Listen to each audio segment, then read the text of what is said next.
السلام علیکم کلاس ہم لوگوں نے نظم پڑھی تھی حمد، اس کی مشق حل کریں گے۔ صفحہ نمبر 4 کے اوپر ہیں کچھ سوالات، آپ لوگ صفحہ نمبر 4 کھولیں۔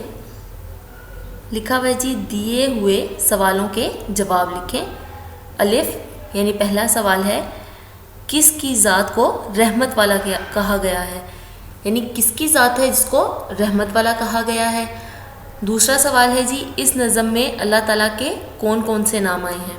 ہم لوگوں نے پوری نظم پڑھی ہے، اس کے اندر اللہ تعالیٰ کے کون کون سے نام آئے ہیں یہ بتانا ہے۔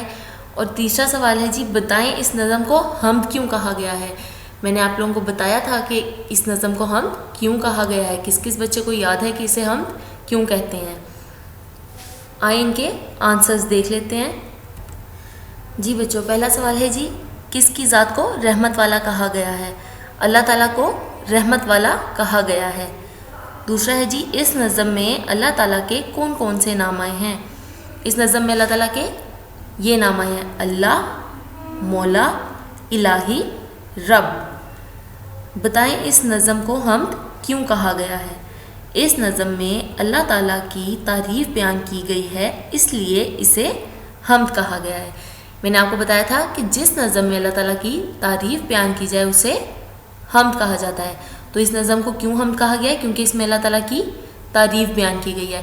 بچوں آپ لوگوں نے یہی سوال جواب جو ان سے ہیں ان کو یاد بھی کرنا ہے اور ان کو لکھنا بھی ہے اپنی کاپی میں۔ اللہ حافظ۔